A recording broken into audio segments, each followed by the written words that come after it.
இங்கே ரவை உப்புமா எப்படி செய்யலாம், இல்லை ரவை கிச்சடி எப்படி செய்யலாம் பார்க்கலாம்.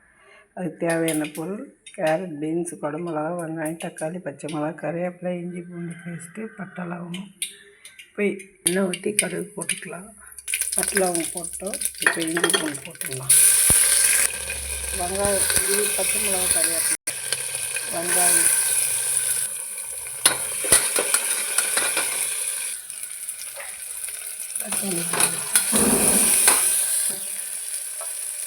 காயெல்லாம் போட்டுக்கலாம்.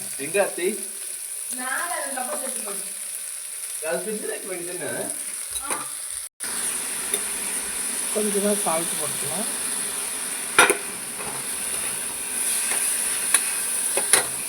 பாருங்க, தண்ணி ரெடியாக வச்சுருக்கேன். ஒன்று அதை ஊற்றி கொதி வந்ததும் உப்புமா ரெடி.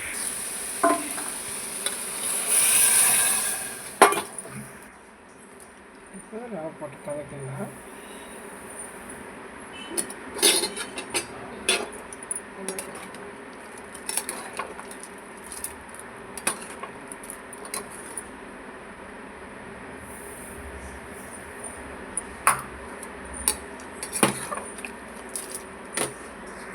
பாருங்க, கட்டி இல்லாமல் நல்லா இருக்குது. ஒரு விசில் விட்டால் இன்னும் காய்கறி எல்லாம் வெந்துடும். ஒரு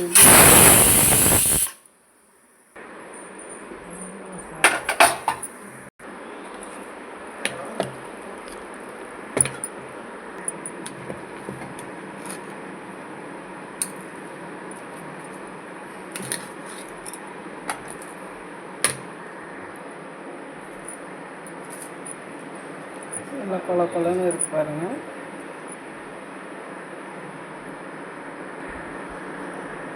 தேங்க்யூ. ரொம்ப சேனல்.